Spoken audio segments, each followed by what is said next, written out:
Dans certains secteurs, comme notamment l'IT, le temps est au changement. Peut-être est-ce dû à la pandémie, peut-être est-ce seulement le cycle naturel des choses, mais aujourd'hui, beaucoup de personnes ont fait le choix de repositionner leur carrière en fonction de leur style de vie. Travailler moins, travailler différemment, travailler pour une cause digne d'être défendue, mais ne plus travailler comme un automate jour après jour, juste pour percevoir son salaire à la fin du mois. Cependant, ce n'est pas un changement si simple à effectuer. Comment en effet trouver l'entreprise en mesure de nous apporter ce que l'on recherche? Comment savoir qu'une entreprise est potentiellement la bonne pour être alignée avec nos choix personnels? La bonne nouvelle, c'est que c'est désormais possible. My Little Team est une plateforme de recherche à dimension humaine qui vous permet d'étendre vos critères de recherche, comme les valeurs que défend une entreprise, les rythmes de travail qu'elle permet ou son style de management. Et pour en discuter plus en détail, j'ai le plaisir de recevoir Paul Crassian. Paul est cofondateur de My Little Team et ensemble, nous discutons de ce projet au cœur de ce qui sera peut-être une véritable révolution sociale dans les années à venir.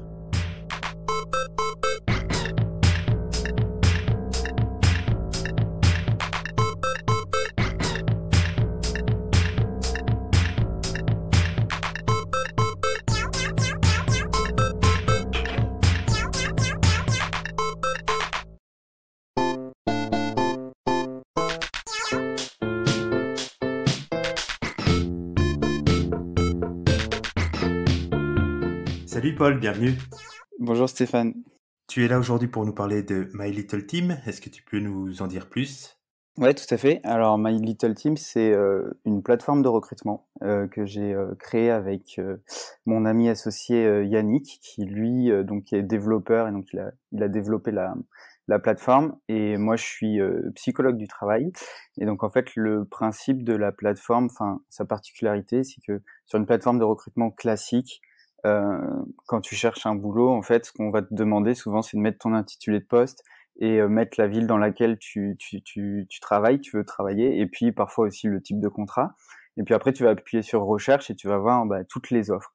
Et en fait, avec ça, on estime que tu peux trouver le job parfait pour toi. Et donc, en fait, tu dois scroller toutes les offres, tu dois tout décortiquer, etc. Et donc, nous, ce qu'on propose, en fait, c'est beaucoup plus de filtres sur notre plateforme. Donc, c'est une plateforme de recrutement où tu vas pouvoir donner ton rôle, effectivement, mais après, tu vas pouvoir filtrer aussi les jobs en fonction de la mission que tu souhaites faire, donc mission environnementale ou sociale, du type de valeur que tu recherches au sein de ton équipe, du style de management, etc. Donc, dans le but de vraiment t'aider à bien filtrer toutes les offres et avoir vraiment les équipes qui te correspondent au niveau du job, mais aussi au niveau de l'environnement de travail, quoi, qui va te permettre en fait de t'épanouir et d'avoir envie de rester longtemps dans l'équipe, quoi. Plein de questions, mais je vais commencer par celle-là. Quel problème aujourd'hui ça vient résoudre? Aujourd'hui, ça vient résoudre le problème de... Il y a deux problèmes, je pense, c'est attirer des candidats. Alors, parce que nous, notre plateforme, elle est potentiellement universelle, mais aujourd'hui, on le fait beaucoup dans la tech, en fait. Donc, on est sur des équipes tech, etc. Donc, qui vont recruter des développeurs et tout. Donc, ça vient pour ce truc de attirer des candidats. Et à ce côté-là, d'un point de vue entreprise, en tout cas, c'est attirer des candidats avec une nouvelle façon et donc plutôt les intéresser par le projet, etc., que de baser sur une marque employeur qui est assez globale à l'entreprise.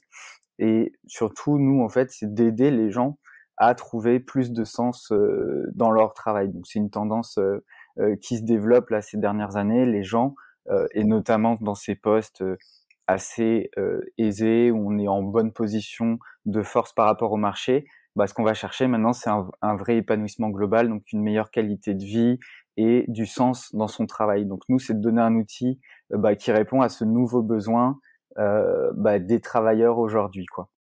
Donc, côté entreprise, ça leur permet de se démarquer parce qu'aujourd'hui, comme tu le disais sur les plateformes classiques, les critères de choix sont très limités et surtout, en fait, ils vont pas être forcément appropriés à ce que recherche un candidat, ce qui veut dire que finalement, on sera pas sur le good fit entre le candidat et l'entreprise. Ouais, tout à fait, c'est ça. Et en fait, c'est de se démarquer, tu vois, mais il faut pas confondre avec la marque employeur. Je sais pas si tu es familier avec ça, mais la marque employeur, tu vois, c'est le fait d'avoir une marque d'entreprise et de culture d'entreprise qui rayonne à l'extérieur pour attirer des candidats, tu vois. Donc, c'est toutes ces photos sur l'espace de travail, c'est les vacances illimitées, c'est voilà, ce genre de choses. Et nous, en fait, ce qu'on essaye de faire, c'est pas forcément de redorer la marque employeur de l'entreprise et de l'équipe, puisqu'après elle est ce qu'elle est. Nous, c'est plutôt à travers ce filtre de mission, de valeur, c'est t'apporter la bonne personne en fait qui aurait mis beaucoup de temps à trouver ton équipe sur une autre plateforme, parce qu'il aurait pas pu aller à l'essentiel à travers les filtres. Il aurait dû voir une dizaine d'autres entreprises avant de trouver la tienne, alors que c'est peut-être la tienne qui lui correspond le mieux d'après ses critères de filtre. Donc ça va pas tellement redorer l'idée, c'est pas de mettre en avant forcément ton image, mais c'est juste de donner ta vraie image et de permettre aux bonnes personnes d'accéder directement à ton entreprise à travers les bons critères qu'on a essayé de définir. Même si c'est pas le but, c'est quand même important parce que aujourd'hui, une entreprise qui va faire plus, on va dire, pour la qualité de vie de ses employés, qui, je sais pas, mettons que, voilà, ça va être, on va proposer de collaborer à des projets open source dans la santé, etc., etc. Je veux dire, ces boîtes-là qui pensent que c'est une bonne chose pour leurs employés d'avoir des valeurs, d'avoir quelque chose de fort qui les motive et qui y croient vraiment. Aujourd'hui, c'est difficile pour elles de se démarquer des autres. Ouais, tout à fait. En fait, de fait, de travailler avec nous et de faire ce pas d'aller sur notre plateforme, de se créer un profil pour son équipe. Et en fait, quand tu crées un profil pour ton équipe en tant que manager qui recrute, tu vas dire quel est le type de mission de ton équipe, quelles sont vos valeurs importantes, mais aussi quel est ton style de management, quel est le rythme de travail au sein de l'équipe. Et nous, ça va devenir un filtre. Bah, rien que de faire cette démarche de transparence, effectivement, ça joue pour ta marque employeur, puisqu'en fait, tu envoies un message fort au candidat que tu recrutes, qui est bah, on est transparent et on n'a pas peur de vous montrer exactement comment ça fonctionne dans notre équipe.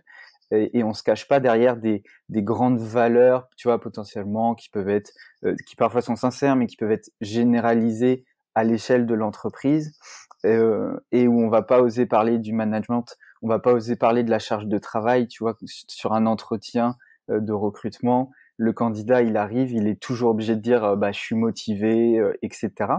Et donc là, c'est faire cette démarche d'être honnête à la fois du manager, dire bah, nous, dans notre équipe, si tu viens, il y a beaucoup de boulot. Et le management, il est comme ça. Et donc, en fait, ça, c'est de la franchise. Et donc, c'est sûr, ça joue côté candidat. Les candidats qui viennent sur notre plateforme, ils apprécient cet effort de transparence des équipes, en fait. Mhm.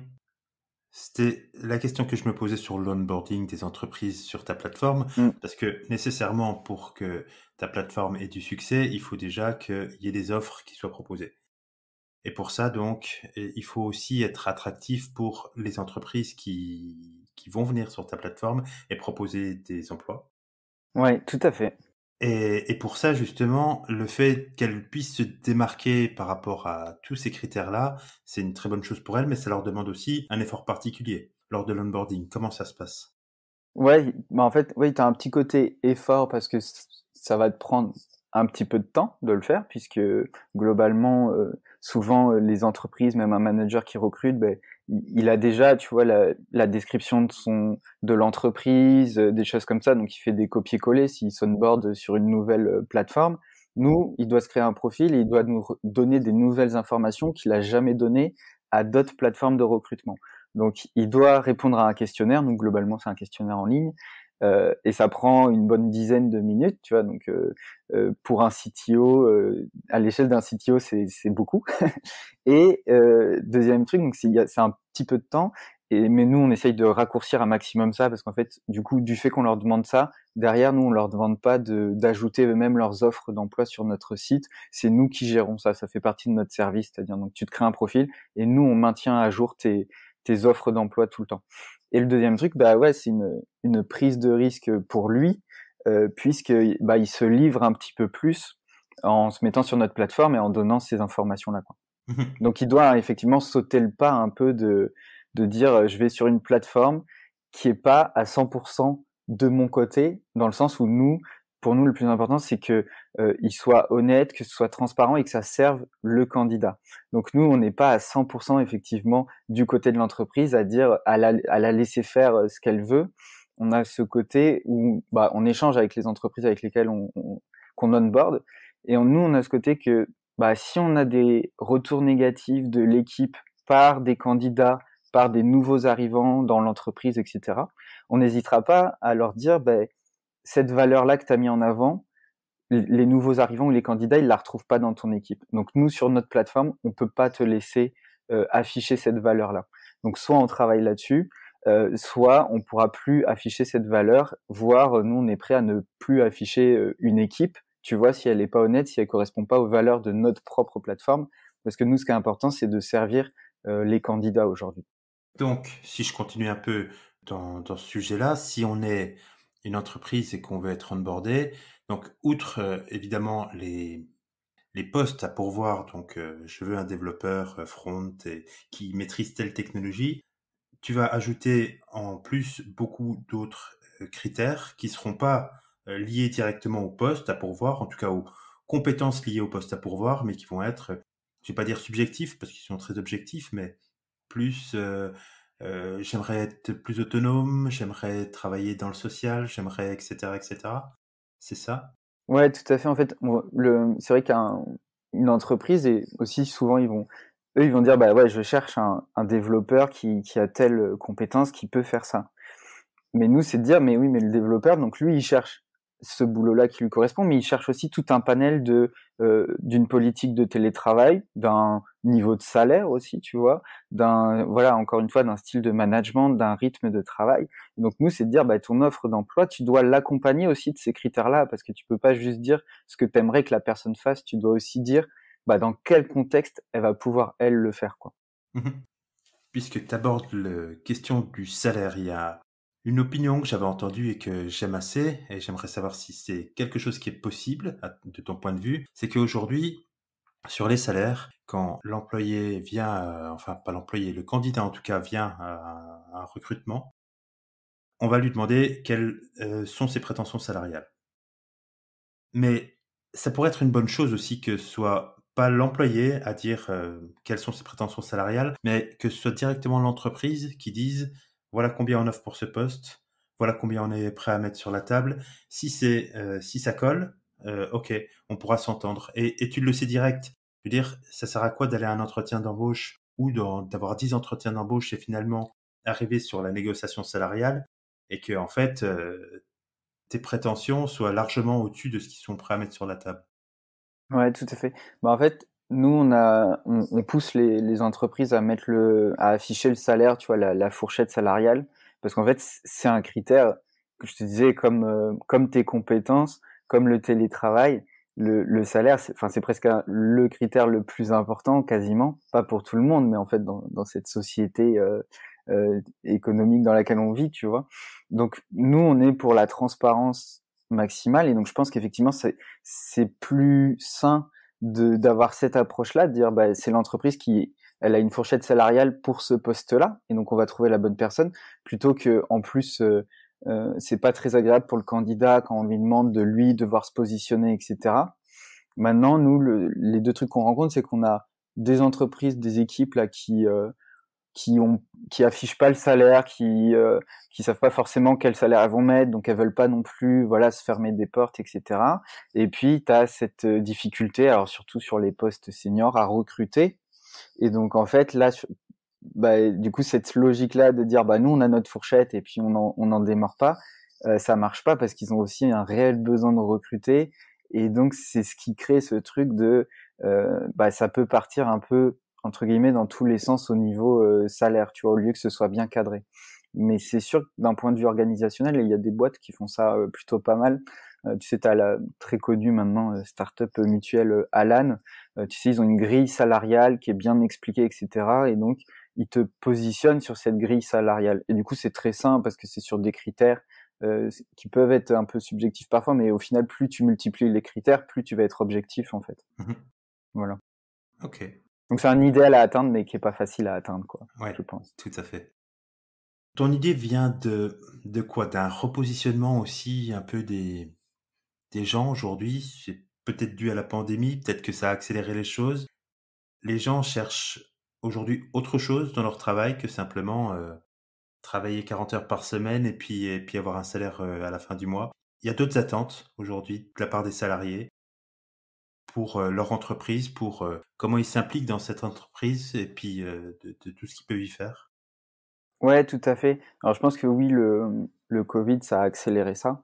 Après, moi, je travaillais déjà dans ce domaine-là avant le Covid. Et, enfin, j'ai fait mes études aussi donc bien avant le Covid. Et donc, c'est déjà une tendance qui se dessine, si tu veux, au niveau de, de ça, de la qualité de vie au travail. En fait, on va l'appeler comme ça. En fait, tu as eu une évolution où, dans les années, on va dire 40, on a commencé à s'intéresser à la santé physique, à la sécurité physique des travailleurs, à la santé physique. Et puis après, dans les années 80, c'est la santé psychologique qui est venue. Et puis dans les années 2000, on est passé plutôt sur la qualité de vie globale. Donc, c'est-à-dire, tu vois, la première étape, c'était on ne se blesse plus physiquement au travail.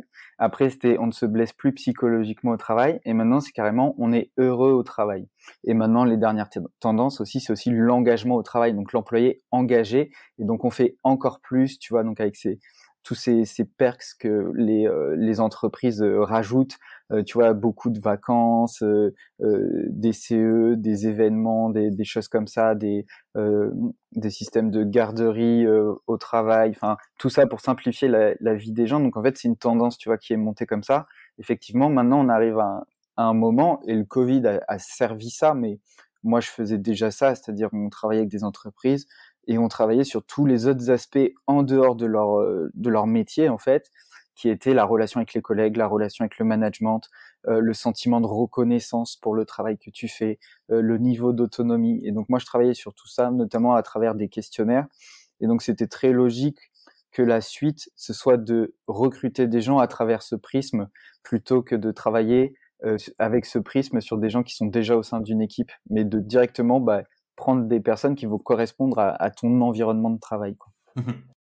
Il y a deux choses sûrement à distinguer.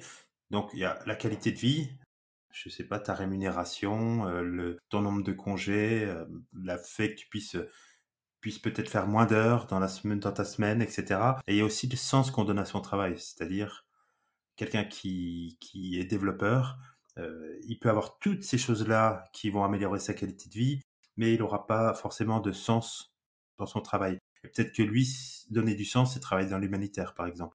Ouais, tout à fait, ouais. Ouais, c'est bien à distinguer ces deux choses-là, et c'est deux drivers qui sont bien mis en avant, ça.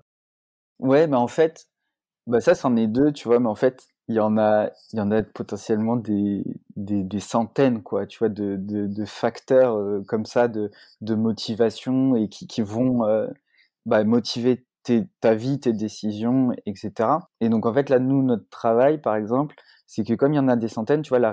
Ça, c'est la réalité, c'est très complexe. Et donc en fait, pour pouvoir agir sur la réalité, ce qu'il faut faire, c'est modéliser cette réalité pour la simplifier. Et donc c'est intéressant que tu dises driver parce qu'effectivement, moi, dans mon job d'avant, on appelait ça des drivers. Et en fait, donc tu simplifies, donc tu modélises et tu définis tes drivers. Et nous, nos filtres, c'est un peu ça, tu vois? C'est un peu des drivers, tu vois? De style de management, de rythme de travail, etc. Et du coup, ce que tu disais, c'est vrai, t'as un équilibre en fait entre, tu peux avoir tous les avantages que tu veux, si effectivement tu desserres pas la mission que tu souhaites, mais au bout d'un moment, tu vas pouvoir te démotiver, tu vas même pouvoir être triste, tu vois, à faire développer un état de dépression, de choses comme ça, quoi. Alors même que tu as quasiment tout, quoi, mais Mhm. qu'il te manque le plus important pour toi, quoi. Ouais. Donc, tu parles des filtres sur ta plateforme. Question purement technique et théorique. Ouais. Les filtres aujourd'hui, c'est quelque chose que vous avez défini à l'avance, c'est-à-dire qu'une sorte de liste déroulante, hein, je peux choisir de vouloir travailler dans l'environnemental, dans l'humanitaire, etc., etc. Ou alors, est-ce que c'est plus des champs ouverts et ce qui permet en fait de voir des tendances peut-être se dégager? Alors nous les filtres ils sont fermés, oui on les a définis, mais on a bien travaillé pour les définir et dans le but en fait de nous le but d'un filtre tu vois il doit être euh, à la fois exhaustif, c'est-à-dire que tout le monde doit pouvoir s'y retrouver dans le filtre, trouver son bonheur. Mais il doit aussi être discriminant, tu vois, donc bien différencier une équipe d'une autre, tu vois. Si tout le monde coche la même chose dans notre filtre, il va pas être efficace, tu vois. Donc on devait trouver cet équilibre quand on les a créés. Donc aujourd'hui, ouais, les filtres, ils sont fermés, on peut dire, puisque tu coches. Après, tu rajoutes en fait dans ta description d'équipe, ta description d'entreprise. Là, tu peux mettre du texte, donc tu peux être plus parler vraiment de ton équipe, et donc on peut voir des tendances. Et après, nous, nos filtres, ils sont globalement suffisamment exhaustifs pour que justement on voit ces tendances. Tu vois, donc nous, ce qui est marrant, c'est que sur les entreprises qui se sont inscrites, on voit un peu quelles sont les valeurs les plus mises en avant par les entreprises. On voit le style de management qui est le plus utilisé. On voit le rythme de travail le plus présent, tu vois. Et côté candidat, on a aussi un système comme ça où on propose aux candidats de se créer un profil où eux-mêmes vont renseigner leurs valeurs, le style de management qui leur convient, etc. Et en fait, nous, on va leur envoyer des équipes automatiquement par mail qui correspondent à leur profil, tu vois, quand on en a.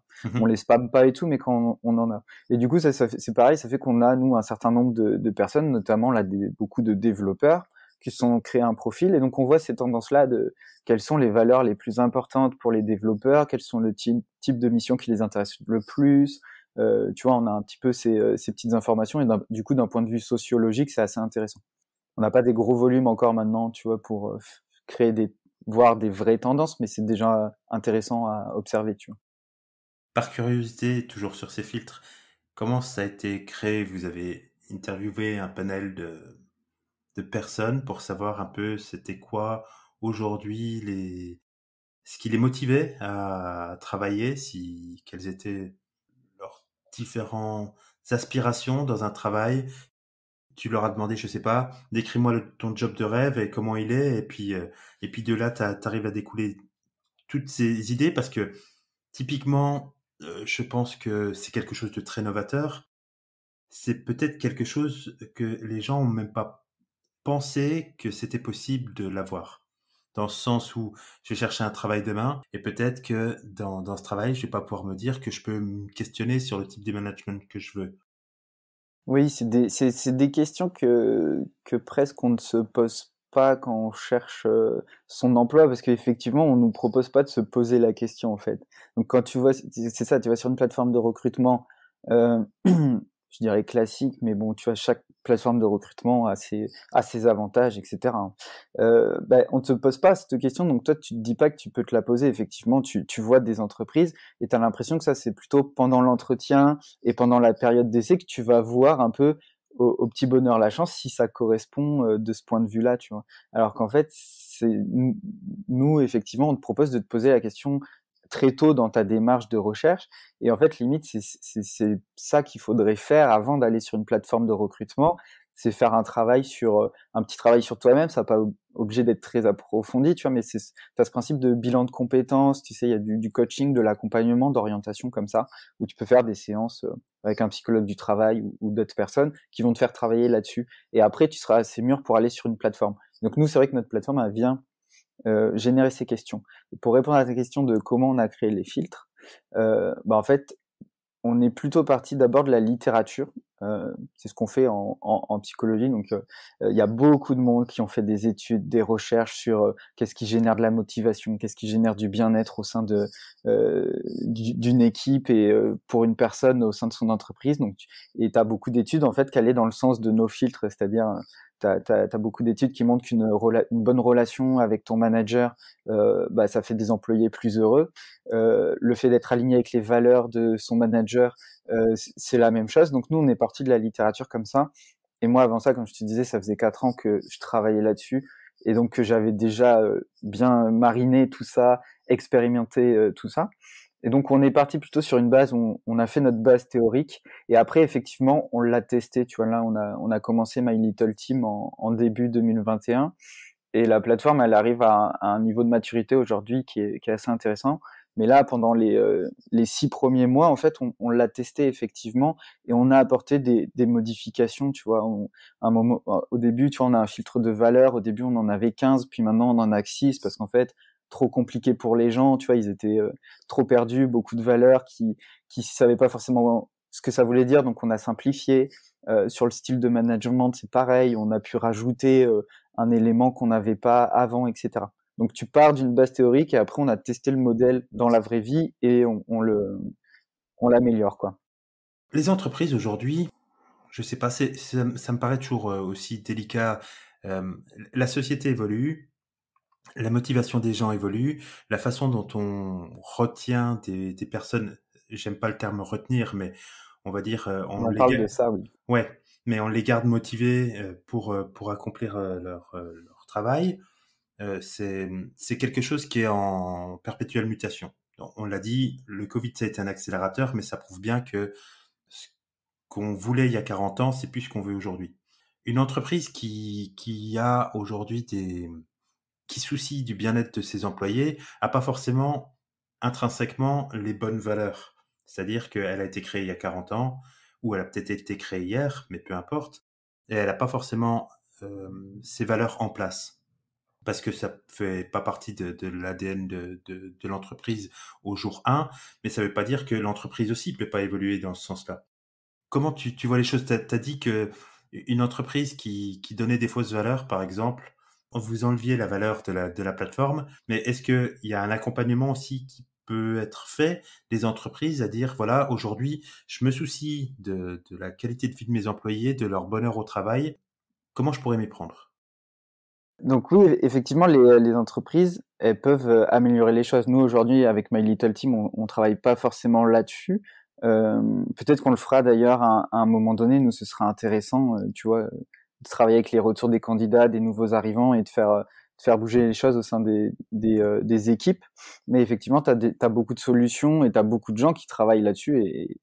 Et moi, j'ai beaucoup travaillé et tu as beaucoup d'anciennes entreprises qui s'intéressent justement aux nouvelles technologies, aux nouveaux outils euh, qui vont les permettre d'évoluer, tu vois, les aider à évoluer. Après, il n'y a pas que les outils, tu as aussi les expertises humaines et donc le champ de la psychologie du travail, des ressources humaines travaillent beaucoup sur ce registre-là. Et pour améliorer les choses, en gros, moi, si je devais donner un peu quelques conseils globaux, c'est déjà pour améliorer quelque chose, l'important c'est le premier truc, c'est de le mesurer. Si t'as pas une mesure, tu peux pas améliorer. C'est un peu un principe, tu vois, scientifique. Donc c'est de se permettre de mesurer la qualité de vie des collaborateurs, leur niveau de satisfaction sur tous les aspects de l'environnement de travail, de la culture de l'entreprise, des valeurs. Et puis ensuite, c'est globalement ce qui marche a priori, c'est quand même d'écouter les gens parce qu'en fait on en est à une période de notre société effectivement des entreprises, du fonctionnement de l'entreprise où ça doit être moins hiérarchique et plus collaboratif. Et donc globalement, c'est les gens savent ce dont ils ont besoin pour être bien. Et donc c'est d'utiliser des solutions, de mettre en place des solutions en interne qui permettent aux gens de définir les propres valeurs de leur équipe, de définir la politique de télétravail de leur équipe et pour leur métier en fait, tu vois. Responsabiliser les gens, on part du principe que chaque personne va savoir de quel outil il a besoin pour faire son travail. Et donc, tu as les outils très physiques, tu vois, un développeur est capable de choisir son ordinateur, mais il doit être capable de choisir aussi son rythme de travail, sa politique de télétravail, etc. Donc, je pense que c'est vraiment mesurer les choses pour voir si tu arrives à progresser, faire collaborer les gens et puis itérer aussi, quoi. C'est cette technique de tu mets en place quelque chose et puis tu remesures pour voir si ça progresse. Donc après, tu peux le faire en interne ou tu peux aussi te faire accompagner. C'est intéressant aussi d'avoir un regard externe, surtout si tu es peut-être une société voilà qui a de l'ancienneté. Ça peut être intéressant d'avoir de la nouveauté et des gens externes qui vont apporter des nouvelles méthodologies, quoi. Cela dit, donc, c'est un sujet bouillant en ce moment parce que c'est la période que certains ont déjà commencé à appeler la grande démission, où il y a énormément de personnes qui quittent leur poste parce que finalement ils trouvent pas le sens Mm. dans leur travail qu'ils voudraient. Mais il y a aussi malheureusement des entreprises qui ne le savent pas. Je pense que une majorité même d'entreprises aujourd'hui, reste sur des anciens principes de le management décide et puis l'employeur doit suivre ce que le management dit et se préoccupe assez peu de ces choses-là. Pour celle-là, ça va être peut-être dur dans les années à venir parce que on est en train de changer culturellement. Qu'est-ce que tu observes toi? Parce que je veux dire, il y a forcément un impact au niveau de la plateforme, même si elle est assez récente. C'est que justement l'attrait que peut faire ta plateforme pour des pas mal de personnes qui sont à la recherche d'autre chose que ce qu'ils ont toujours connu au travail, c'est juste venir et puis faire sa semaine de travail et puis avoir son salaire à la fin du mois et c'est le seul horizon qu'on a. Qu'est-ce que tu observes toi? Il y a un engouement de la part des personnes pour certains filtres, pour justement pas avoir les filtres ordinaires qu'on a d'habitude, juste où on habite et puis le salaire qu'on veut. Oui, nous globalement, tu vois, quand on présente la plateforme, comme ça, tu vois, parce que bah, les gens, aiment beaucoup. Globalement, les gens sont là: «Ah enfin ça change, c'est vrai que c'est super important ces critères-là». Voilà, il y a beaucoup de retours comme ça, positifs. Après maintenant, je pense qu'au-delà de ça, et ce qui est intéressant aussi, c'est que tu as ce côté de, bah, théoriquement: «Ah enfin ça change, d'avoir une plateforme comme ça». Maintenant, t'as le fait de le dire et puis t'as le fait de le faire aussi, tu vois? De trouver vraiment une équipe en utilisant, ces filtres-là et je pense que comme c'est assez nouveau pour les gens, bah, heu, voilà, on a des candidats qui sont intéressés, qui l'utilisent et cetera, mais je pense que ça te demande aussi un temps d'adaptation, tu vois? De dire, «Tiens, bah, tu pas habitué à chercher un emploi comme ça, quoi», donc tu dois t'adapter à dire: «OK, bon, beh», comme tu disais, c'est des questions que tu t'es pas forcément posées, donc qu'est-ce que je coche, comme valeur? Qu'est-ce que je coche au final, comme mission? Et donc c'est un peu une nouvelle utilisation. Mais oui, il y a un engouement, enfin il y a un engouement par rapport à ça, quoi. Enfin il y a une vraie réponse positive, tu vois, par rapport à ça. Et ça nous on trouve ça intéressant, on est assez contents en plus, tu vois? Parce que, bah, nous ça correspond à notre vision, mais on n'a pas non plus de surprise parce que nous on n'a pas l'impression d'avoir inventé quelque chose de fou puisqu'en fait on suit cette tendance, tu vois? Donc c'est déjà des discussions qu'on avait avec beaucoup de gens, avant, quoi.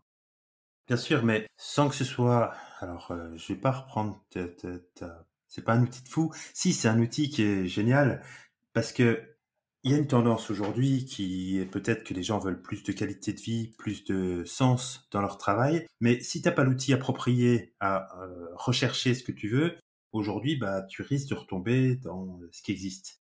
Donc ce qu'il y a besoin aujourd'hui, c'est de nouveaux outils pour suivre cette tendance et donner la voix en fait et de la force aux gens pour être en mesure de trouver vraiment ce qu'ils veulent.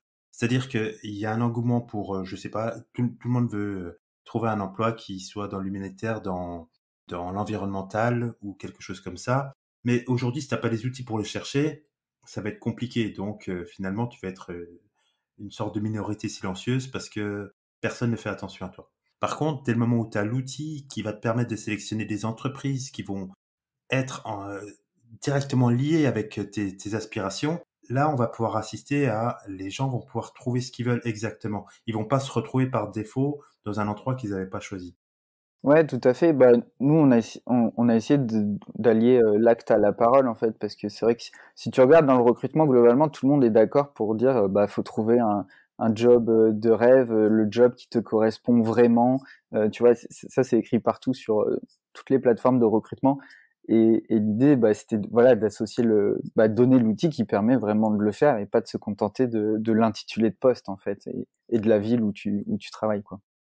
Ah bien sûr, parce que quand on dit boulot de rêve, encore une fois, tout dépend des critères qu'on choisit. Et si on reste sur les critères de, bah, tu auras le meilleur salaire et puis tu auras les plus beaux bureaux, bon, ça fait pas forcément rêver tout le monde. Certains n'en ont rien à faire du salaire, certains veulent être en remote.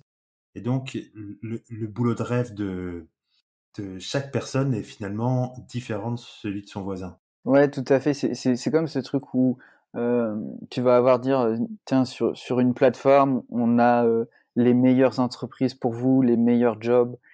Et en fait, c'est subjectif le meilleur job, tu vois? Donc effectivement, ça a pas de sens de dire ça parce que peut-être qu'eux, ils ont qualifié les meilleurs jobs en disant: «Bah, c'est toutes les scale-up, qui ont levé, beaucoup de millions, tu vois? Mais en fait, ça, c'est pas forcément vrai. Enfin, moi, je connais plein de gens pour qui c'est l'exact opposé, tu vois, le job de rêve. Et nous, c'est ça l'idée, c'est que, bah, si tu es intéressé par, le salaire, si tu es intéressé par une mission qui est pas environnementale, pas sociale, bah, pas de problème. L'important, c'est que tu aies le filtre qui te permet de dire, l'environnement et le social, ça m'intéresse pas, tu vois? Ou c'est pas une priorité, donc je le coche pas. Et ma priorité, c'est le télétravail et ma priorité, c'est, le salaire ou voilà. l'important c'est que chacun puisse trouver et c'est là où on disait nous c'est pas forcément de la marque employeur qu'on fait puisqu'on on veut pas dire toutes les boîtes sur notre plateforme sont géniales, c'est juste elles sont comme ça et donc elles vont forcément correspondre à quelqu'un. Et nous, c'est de guider, quoi. Après, forcément, si une boîte, elle coche un peu tous les mauvais critères, tu vois, des tendances en ce moment, c'est sûr qu'elle va avoir du mal à recruter, et notamment recruter des développeurs. Et là, elle va devoir opérer des transformations, mais qui, en fait, vont être vitales pour son business, quoi. Parce que si elle s'adapte pas aux tendances et à la volonté des candidats, elle pourra pas survivre, quoi. Mais comme sur d'autres aspects de l'entreprise, quoi. Totalement. Alors, ce qui est bien aussi, c'est cette ouverture, c'est-à-dire que les critères de chacun sont différents et c'est pas discriminant dans le fait où quelqu'un qui veut plus penser à sa carrière, ça veut pas dire qu'il n'a pas besoin de plus de filtres que ce qu'on nous propose actuellement. C'est-à-dire que le critère, par exemple, du salaire est pas forcément pertinent parce que quelqu'un qui veut faire carrière, peut-être pour avoir un meilleur salaire, mais il veut aussi entrer dans une entreprise qui évolue rapidement, qui propose d'évoluer rapidement en interne, qui a telle ou telle façon de manager les personnes, qui donne de l'autonomie ou etc. Et donc finalement, qui est d'un côté aussi bien les aspects de la qualité de vie, mais qu'une personne qui est plus carriériste trouve aussi son intérêt dans la plateforme, c'est génial aussi. Ouais, ouais, c'est un peu l'idée. Après, nous, c'est vrai que bah, notre premier prisme, c'était un peu ce sentiment de qualité de vie au travail. Donc, on a un peu orienté, tu vois, dans les missions, dans les valeurs, on a un peu orienté quand même plus équilibre de vie, etc. Mais oui, globalement, on n'est pas fermé non plus à ça. Et la plateforme, elle peut aider. Le but, c'est qu'elle puisse aider tout le monde, en fait, hein, euh, en fonction de leurs aspirations, ouais, effectivement. Ouais, ça doit, quelque part, je suis pas psychologue du travail, mais avoir la possibilité de faire carrière et d'évoluer dans sa boîte, ça joue aussi sur la qualité de vie. Si Tout à t'es le fait. type de personne qui le recherche, évidemment. Tout à fait. Si tu es le type de personne qui le recherche, évidemment, mais comme nos autres critères, et clairement, c'est quelque chose de super important. Enfin, il y a de nombreuses études, encore une fois, tu vois, qui vont dans ce sens-là, où tu regardes l'évolution des gens et leur niveau de motivation ou de sentiment de bien-être. Et même plus que l'évolution concrète, tu as l'effet de plateau, donc tu sais, le sentiment de ne pas pouvoir évoluer et qui est, tu vois, négativement corrélé avec justement l'envie de rester dans sa boîte et un sentiment de bien-être. Tu vois, il n'y a pas forcément à évoluer concrètement, mais de savoir que c'est possible. Tu vois, déjà, ça a un effet sur la motivation. Tu vois, donc ça prouve bien ça, ouais. Alors, tu as dit que tu évalues aussi les entreprises d'une certaine manière sur leur cycle de vie, si elles correspondaient bien à ce qu'elles avaient entré comme critères. Comment aujourd'hui tu recueilles les feedbacks des personnes qui sont passées par ta plateforme? Est-ce que c'est un processus vraiment actif ou c'est juste quand il y a des retours, vous les prenez en compte? Ouais, aujourd'hui, on a suffisamment peu de volume pour pas avoir besoin d'avoir un process automatisé. Et donc, en fait, nous, ce qu'on essaye de faire, c'est qu'il y ait la meilleure expérience pour le candidat et pour l'entreprise. Et donc, en fait, on a ce truc aussi, pareil, quand tu postules dans une entreprise, nous, on te garantit 100% de taux de réponse. Tu sais, quand tu postules, c'est très énervant de pas avoir de réponse. Et nous, en fait, quand quelqu'un postule, bah moi je vois son et puis on veut qu'il y ait une bonne expérience aussi pour le recruteur. Donc comme je te disais, le recruteur il se crée un profil derrière, nous on met à jour ses offres de poste, donc il a pas besoin de s'en soucier. Et pareil quand il a des candidats, bah en fait nous on fait un pré-filtre, c'est-à-dire moi je vois les candidatures, je vois si elles correspondent, tu vois, à minima sur les compétences, sur le nombre d'années d'expérience, tu vois, parce que nous c'est les entreprises, les équipes elles ont beaucoup ça, tu vois, le nombre d'années d'expérience. Et donc, en fait, je sais qu'il y en a, ça sert à rien que je leur envoie un candidat qui matche pas certains critères comme ça, tu vois. Donc déjà, on fait ce premier filtre et donc on va répondre nous tout simplement par email au candidat. Bah, s'il convient pas, et puis on va lui dire bah, on transmet ta candidature. Euh, et à ce moment-là, on va lui dire bah, si tu veux, on peut échanger avant ton entretien et on peut échanger après ton entretien. Donc, on va envoyer un petit mail pour savoir comment ça s'est passé après chaque entretien. Donc, au candidat et au manager, tu vois, pour voir, avoir en fait des feedbacks sur les deux. Et ensuite, donc on va avoir comme ça ces retours, tu vois, du candidat quand on a plusieurs candidats qu'on postule dans une équipe. ben, on sait un peu comment est le process de recrutement de l'entreprise, tu vois, de l'équipe, si elle accueille bien les candidats, etc. Tu vois, donc on évalue un peu le niveau de qualité et de voir si on va demander s'ils retrouvent les valeurs, ce qui a été affiché en fait sur la plateforme, tu vois, parce que pour nous c'est ça qui est important, c'est est-ce que quand tu es allé faire l'entretien, tu as retrouvé ce que tu avais vu sur le profil de l'équipe. Et puis après, là, on n'a pas de recrutement avec assez d'ancienneté, mais c'est quand ils vont intégrer l'équipe, on va leur demander aussi comment ça se passe, tu vois, au bout de 4 mois, au bout de 6 mois, au bout d'un an dans l'équipe. Comme on les a en contact, on va les contacter pour leur demander bah, comment ça se passe, tu vois, et si effectivement, tu vas faire un petit bilan de chaque valeur, tu les as bien retrouvées au sein de l'équipe, tu vois. Et ça va nous permettre de travailler justement avec l'équipe, de lui faire des feedbacks en lui disant, bah tu vois cette valeur-là, les gens ils l'ont bien retrouvée, donc c'est trop cool. Par contre cette valeur-là, pas trop, mais c'est vrai qu'ils ont retrouvé une autre valeur que tu pourrais aussi mettre en avant parce que ça serait plus pertinent par rapport à ta réalité d'équipe, tu vois. Et donc c'est là où on pourra amorcer un travail avec les équipes. Nous aujourd'hui c'est un petit peu tôt pour l'instant, quoi. Ok, Mais c'est le principe de la boucle de feedback, quoi, en gros. Sinon... bien sûr. Une autre question aussi, c'est que, donc, même si les volumes, comme tu le dis, sont encore faibles, aujourd'hui, pour aider les entreprises, en tout cas sur ta plateforme, c'est intéressant aussi tout l'analytique que tu pourrais tirer de ta plateforme. C'est-à-dire que tu peux aujourd'hui savoir, les développeurs, quelles sont les tendances qui se dessinent sur ce qu'ils recherchent le plus, ce qu'ils ont. Bon, on le faisait déjà sur les salaires, sur peut-être des choses Mm. comme ça, mais sur les différents filtres que tu peux avoir, finalement, il y a beaucoup plus de données que tu peux faire remonter sur aujourd'hui quelles sont les tendances quand on veut recruter des employés. Voilà ce qu'ils recherchent, voilà la top tendance, voilà, etc., etc. Est-ce que tu fais déjà un peu d'analytique sur les candidatures et ce que les gens recherchent ou c'est encore trop tôt? Bah, en fait, nous, on a, alors c'est encore trop tôt au niveau volume, Mhm. même si tu peux regarder un peu. Peut-être qu'on le fera à un moment, tu vois, effectivement, ça peut être intéressant. Mais nous, on a un peu ce truc on n'est pas forcément fan tu vois, on n'a pas envie de trop suranalyser et pouvoir dire, voilà les valeurs que vous devez afficher pour attirer des candidats chez vous. Tu vois, on aime bien ce truc naturel. De la même manière que, tu vois, avec notre système là de filtre, on pourrait faire comme je t'ai dit, on fait des alertes job où on va t'envoyer des équipes qui correspondent à tes valeurs quand tu te crées un profil, mais on n'est quand même pas très fan de faire un algorithme qui va te faire matcher automatiquement avec l'équipe qui te correspond le mieux, tu vois.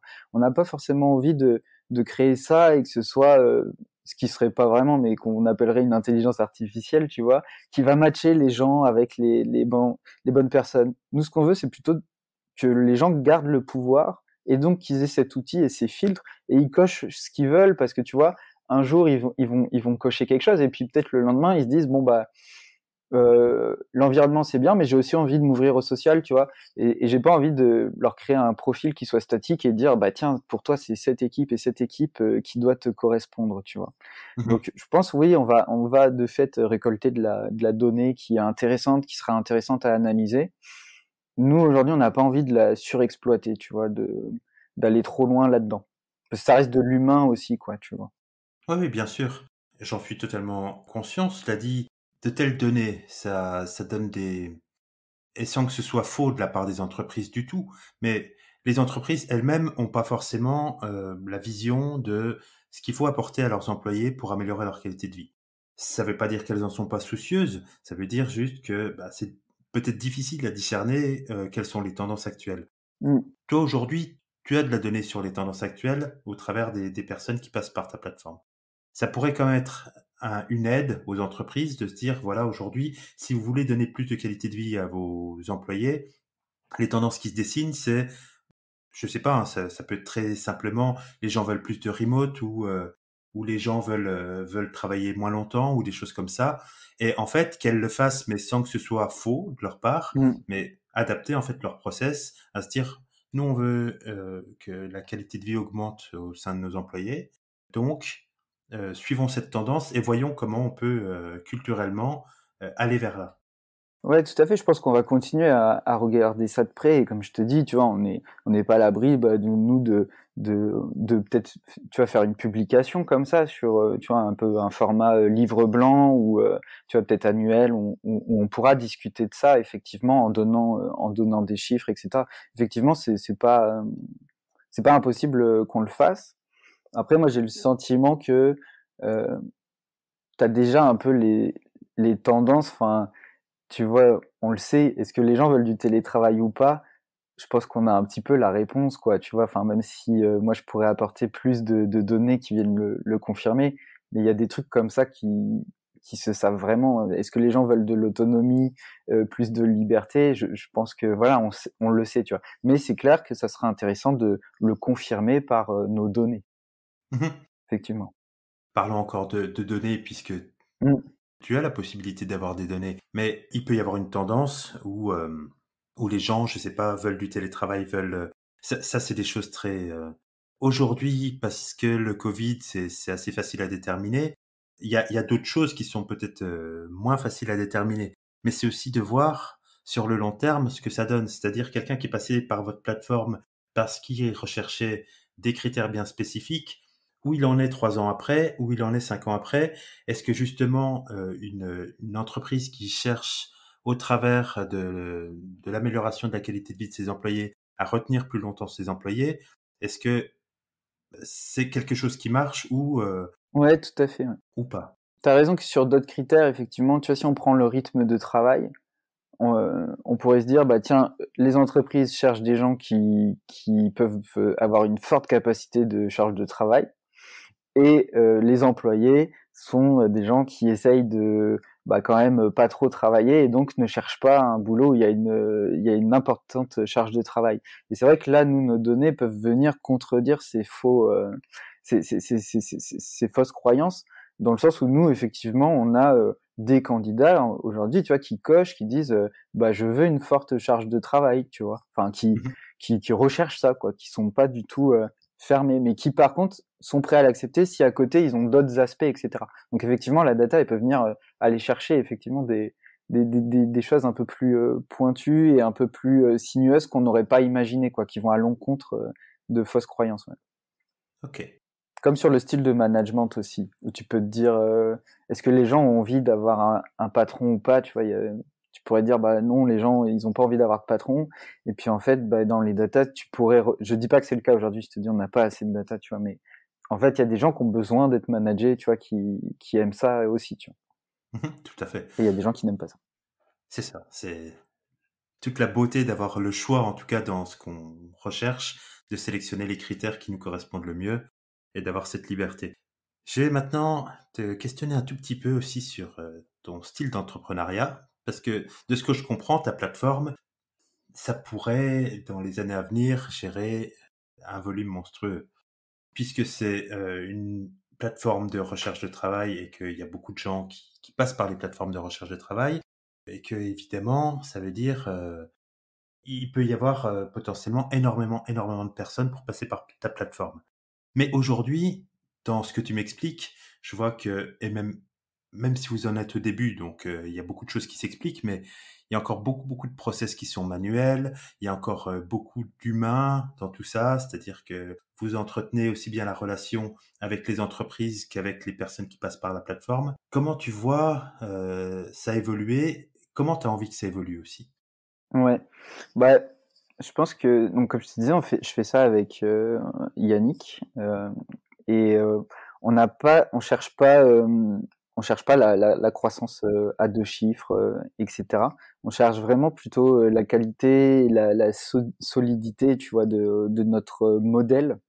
Et, euh, et nous, pour nous, bah, c'est un peu, ça va presque à l'encontre de la plateforme de recrutement, mais nous, on n'a pas pour ambition de recruter plein de gens et de forcément faire une très grosse croissance. On verra bien ce qui se passe, mais nous, quand on a créé ça, nous aussi, on cherchait notre propre sens au travail. Et nous, dans notre propre sens au travail, on a vraiment besoin de ce sentiment de liberté. Donc c'est pour ça que je pense qu'on s'est lancé dans l'entrepreneuriat tous les deux. et on est assez aligné sur nos objectifs, et donc on veut garder cette liberté. Et je pense que plus ton entreprise croît, moins tu as de liberté de fait en tant que dirigeant, créateur de l'entreprise, sauf si tu la délègues à des gens, mais globalement voilà, ça va te prendre beaucoup de temps. Et puis après, tu as l'aspect humain et qualité de notre plateforme. La question, c'est qu'est-ce que tu peux scaler et qu'est-ce que tu peux pas scaler sans perdre de qualité. Donc effectivement, nous sur notre plateforme, il y a pas mal de choses que tu peux scaler, puisque tu peux imaginer, maintenant qu'elle est faite, tu rajoutes des équipes et tu rajoutes un volume de candidats, et puis tu peux automatiser le fait que les candidatures tombent directement dans un panier pour les entreprises, et elles regardent là-dedans. Mais en même temps, plus tu vas faire ça, plus tu vas potentiellement perdre des choses en termes d'expérience pour le candidat, d'expérience pour le recruteur.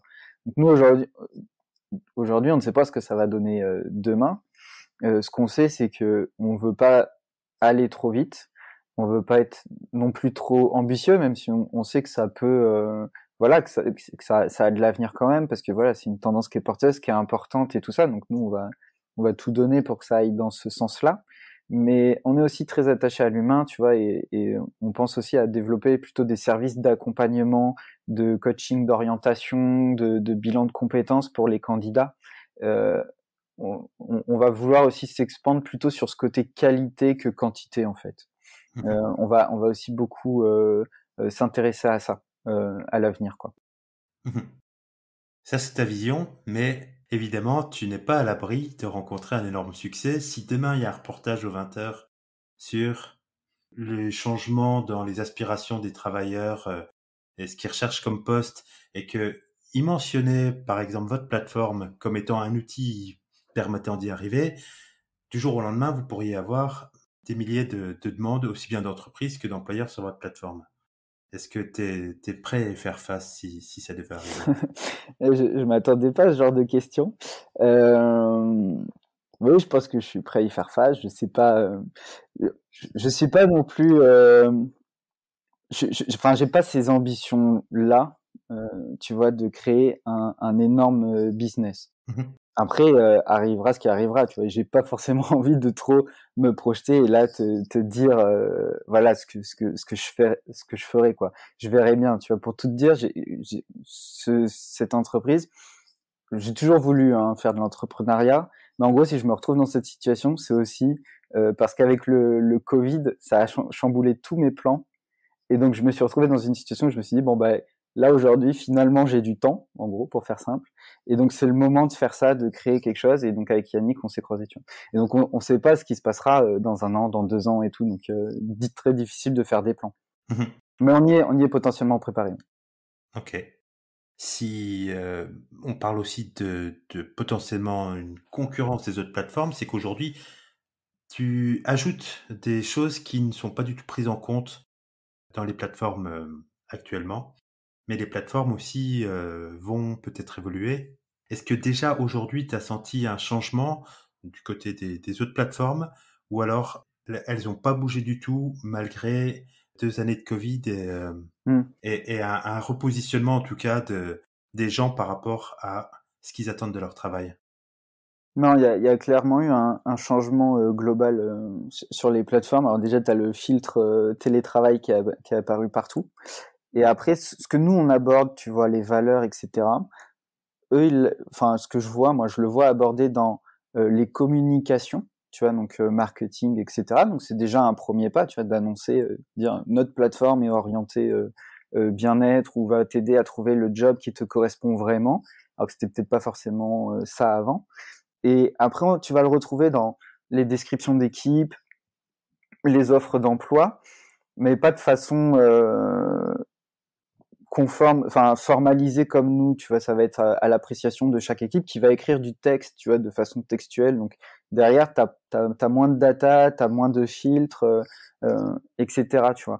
Et c'est pas le premier truc mis en avant. Nous, notre plateforme, elle part de ça, quoi. C'est la base sur la page d'accueil, c'est t'as le filtre mission et le filtre valeur, quoi. Donc je pense que elles vont vers ça. Après, ça prend du temps, et puis après, tu peux pas le faire avec avec tout le monde aussi. Nous, la chance, c'est qu'on part de zéro. C'est pas forcément une chance, mais t'as un côté de chance nous, on sélectionne les équipes qui sont sur notre plateforme, tu vois. Et je sais pas si avec un, un business model d'avant et déjà des clients existants, bah, faire switcher des clients sur ce mode de fonctionnement, c'est pas évident aussi, tu vois. Donc de ce point de vue-là, c'est beaucoup de travail aussi pour une autre plateforme qui serait établie de faire switcher de mode avec leurs clients existants. Alors que nous, de fait, on va avoir des entreprises qui seront jamais nos clients ou pas du tout de suite parce qu'elles sont pas prêtes, elles sont pas dans cet état d'esprit, tu vois. Et donc on n'a pas cette friction-là puisqu'on ne travaille de fait qu'avec des entreprises qui adhèrent à notre démarche et qui sont à ce niveau-là, tu vois. Donc non, les plateformes, elles évoluent. On n'est pas à l'abri qu'elles évoluent plus vite que nous et d'un côté, ce serait très bien aussi, tu vois, genre. Et je pense que qu'on soit là, qu'on soit pas là, elles vont le faire. Bah simplement, nous, on est là aussi pour le faire aussi, quoi. Ouais. Justement, si on se questionne sur le côté, la dimension humaine que tu as amenée à ta plateforme, qui est pas le cas de toutes les plateformes, est-ce que c'est peut-être une composante qui est essentielle finalement à ce type de plateforme, qu'elle peut pas être seulement automatique? On a une entreprise qui viendrait d'elle-même positionner ses profils, on a les candidats qui viennent d'eux-mêmes essayer d'avoir une correspondance entre le profil et le poste. Mais une entreprise peut très bien, encore une fois, montrer, faire rayonner des valeurs qui sont pas les siennes. Il y a pas de retour, il y a pas de constat que l'entreprise est bien ce qu'elle prétend, a bien les postes qu'elle prétend, alors que ta façon d'approcher la chose est vraiment d'avoir un contrat humain finalement avec l'entreprise, de se dire: «Si vous vous positionnez sur telle valeur, nous on va vérifier que en effet, c'est bien le cas». C'est peut-être quelque chose qui, dans une plateforme plus grosse, qui a un plus gros volume, est peut-être moins bien fait, moins qualitatif. Ouais, c'est la question qu'on se pose, tu vois, c'est ça, c'est qu'est-ce que tu peux scaler? Et c'est peut-être presque irréalisable, tu vois. Je sais même pas si nous, notre plateforme peut marcher sur un trop gros nombre d'entreprises parce qu'effectivement, ça ferait des choses ingérables et ouais, si tu laisses, si t'es pas là pour checker, pour filtrer les entreprises, pour t'assurer de tout ça, ouais, tu peux perdre en qualité. Et il y a des plateformes de recrutement qui ont perdu en qualité, je trouve, tu vois, pour des candidats, tu vois. Il y a, pour pas citer, je sais pas, Welcome to the Jungle, euh, ça a été nouveau, ils ont mis un coup de pied dans la fourmilière, etc. Mais de plus en plus, les gens y reviennent, sont un peu déçus, mais parce que forcément, il y a de plus en plus d'entreprises, donc il y a de plus en plus de mauvais plans aussi, entre guillemets, sur cette plateforme, tu vois. Mais c'est aussi dû à leur succès, hein, ils ont fait, tu vois, beaucoup de boulot. Et donc, est-ce que ça peut marcher à grande échelle? Je sais pas, tu vois. Ça sera aussi le challenge, quoi. Le challenge, ouais, tout à fait. Faut utiliser ce beau mot un peu bullshit. Est-ce que, et ce sera ma dernière question, est-ce que par rapport à là où vous en êtes maintenant et la vision que tu as, est-ce qu'il y a encore du travail qui est en cours? Est-ce qu'il y a des choses que vous cherchez encore à améliorer? Ou pour l'instant, vous êtes arrivé à un niveau où la plateforme est prête, opérationnelle, et maintenant vous avez besoin de plus de feedback pour voir quelles améliorations apporter? Ouais, on a fait beaucoup de, de, re- de recherche et développement, quoi. On a testé pas mal de choses. Donc là, la plateforme, elle a un niveau de maturité qui est assez intéressant, qui fait que on peut se tourner beaucoup plus vers l'opérationnel, c'est-à-dire, bon, bah, maintenant, on, on le fait, quoi. On le fait vraiment, on l'utilise, les candidats postulent, on fait tout ça. Mais en même temps, on travaille sur, enfin, il y a toujours plein de choses à améliorer. Enfin, ça sera quelque chose de un petit peu sans fin, mais je pense qu'on est arrivé à un palier qui nous permet de faire bien les choses aujourd'hui, tu vois. Et après, on a plein d'idées d'amélioration. Il y aura plein de choses à améliorer et ça viendra aussi surtout avec le volume, tu vois, à automatiser des choses sans perdre de qualité du tout, quoi. À chaque fois, ça va être ça. C'est comment on sort une nouvelle option qui nous permet de gagner du temps et donc de faire grandir la plateforme, mais sans perdre la qualité, quoi. Donc là, on a un palier assez intéressant, mais il y aura d'autres paliers à atteindre, quoi. Super. Paul, merci beaucoup. J'espère que ça va très bien marcher. Pas trop, du coup. Mais juste ce qu'il faut pour que Convenablement, ouais. tu sois content. Ouais, Bah, écoute, merci, de m'avoir accueilli sur ton podcast. Ça fait très plaisir. avec plaisir. Retrouvez Paul sur Twitter @mylittleteam et mylittleteam sur mylittleteam.com. Comme toujours, n'hésitez pas à parler de cet épisode autour de vous, à vos amis et sur les réseaux sociaux. Prenez soin de vous et à la semaine prochaine.